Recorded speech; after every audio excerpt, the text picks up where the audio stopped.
Hello, in this video I'm gonna show you how to adjust screen recording sound settings on Samsung Galaxy S24 FE. First swipe down from the top of your screen, then swipe down again to reveal more shortcuts and find screen recorder. It may be on the other page of these shortcuts. For me it's here. Press and hold on it. Then scroll down and find record sound. Now you can set it to none, so your screen recording will be silent.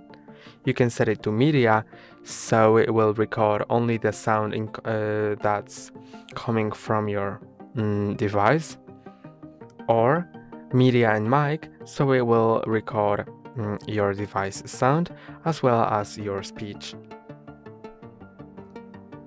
That's all for today. Don't forget to like and subscribe. See you next time.